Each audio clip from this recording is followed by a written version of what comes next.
বিসমিল্লাহির রহমানির রহিম। রাতে পোষাইয়া যদি বিহানা হইল, ফরজ নামাজের বাদে মুক্তার জাহান্না। মোনাদে ফেরাদে দিল কুফার শহরে, ইমামের দাদ দেব মারিয়া আবদুল্লাহ রে। রাত পোহায় যদি বেলা হইলো, যান বেহানা হইলো, বেহানা হওয়ার পরে মুক্তার কিন্তু সাজা ফরজ নামাজ পড়ে সাজা গুজা কিন্তু বাড়িল।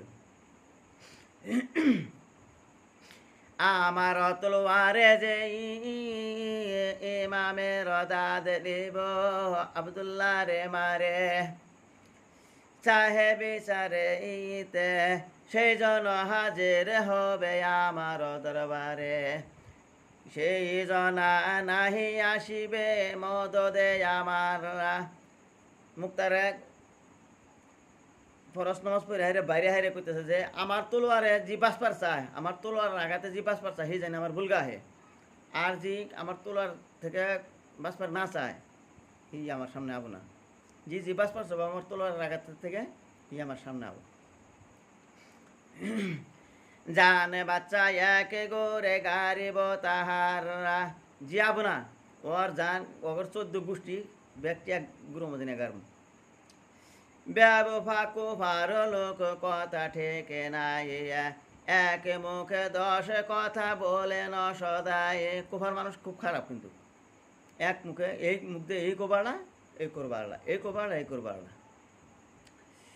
মুক্তারের ডরে কেহ তার তাবে হইল, যাইয়া মুক্তার আগে হাজির যে হইল।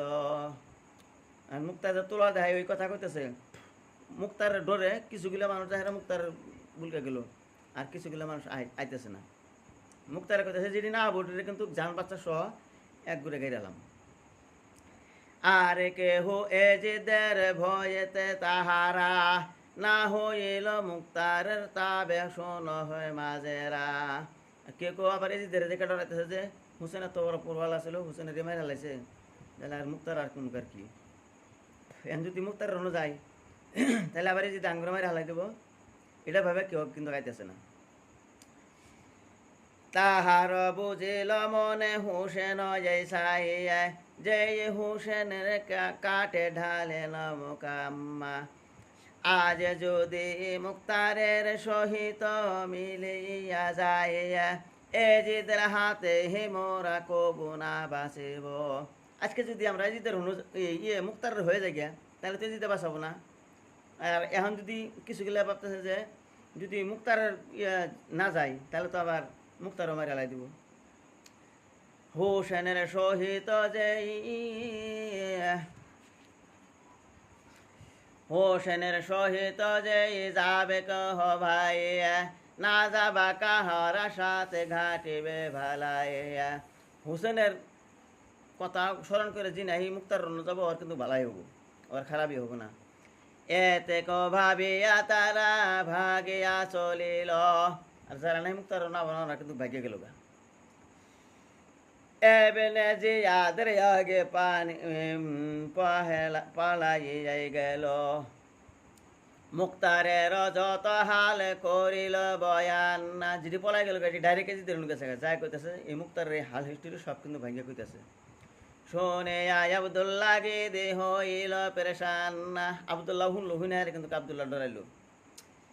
এতে ঘাইয়ের দে বড় আজার, তাহাতে মুক্তারে করে সাজলো রেবাররা। আবদুল্লাহ চিন্তা করতেছে যে আমি ঘায়ের জ্বালাই বাঁচতেছি না, ইন্দা মুক্তার হানকাল লড়াই করবেন গিয়া হাজবার ও হাইজা বই হয়েছে। লাচার হইয়া গিদি কহেন লস্করে, তৈয়ার হইয়া থাকল রায় খাতির। এই নি ভাই বাহিরে চিন্তা করতেছে যে যদি না যায় তাও তো ভেজাল হবো, না গেলেও তো ভেজাল হবো। এটা মনে মনে ভাইবে ওর লস্কর জিল্লা আসলো, ওর সেনাবাহিনী জিল্লা আসলো, এলে কইলো যে তোমরা তৈরি হও, যুদ্ধে যাওয়া লাগবো।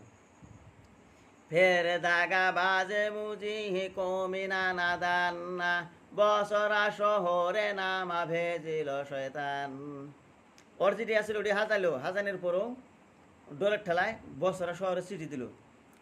আসিল তাহার ভাই বসরা শহরেতে, তাহারে ভেজিল নাম আসিতে কুফাতে।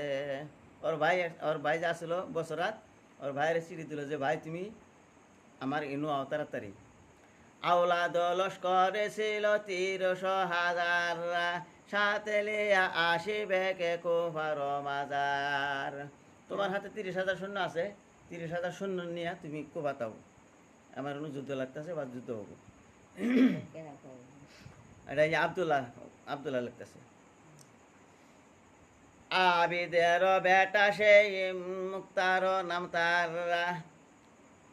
আবিদের বেটা ছিল মুক্তার। আবিদের চিঠি লেখার বাইরে চিঠি লেখা করতেছে যে আবিদের বেটা ছিল মুক্তার নাম। লড়িবে আমার সাথে সেই সরোয়ার, বসরাতে পুঁছে যত জানিবে সবাই, আবদুল্লাহর ভাই চলে করিতে লড়াই। এই আবদুল্লাহ যে চিঠি দিল, চিঠি পাই ওর আবদুল্লাহর ভাই চিঠি পাইল, চিঠি পাইয়ে আবদুল্লাহর ভাই কী করলো, ওই বছর থেকে ওর যে ৩০,০০০ সৈন্য আসলো ওরে নিয়ে ওর বাইরে নাইলো, মেলা দিল। হ্যাঁ তাই আবদুল্লাহ ফেরে লেখেন ইয়েজিদে, ইংরেজিদেরও চিঠি লিখলো, শুনো বাদশাহ পরিয়াল বড় বিপদে। শুনো বাদশাহ আমি কিন্তু বিরাট বড় বিপদে পড়ে গেছি গে। হোসেনের দাদিলিতে একে কুহরে আন্না, মুক্তার তাহার নাম বড় পালোয়ান। এই যে তেরে কইতেছে যে কোনো বাদশাহ নামদার আমার কিন্তু সেই বিপদ হয়ে গেছে, বলে কে হুসেনের ভাই নেই, হুসেন করে কিবা বংশ কিবা ভাই, হুসেনের দাঁত নিবে নিকা, আমার হাতে লড়াই করবে নিকা, আইছে হুসেনের বদলা নিবে নিকা। গিয়াছিল চিনি দেশে কোন কারণেতে, জানিলাম হাতে না জানি নিয়মতে নেন। এখন পৌঁছিল আসে কুফার শহরেতে, আসিয়া আমার সাথে করিবে বুড়াইয়া।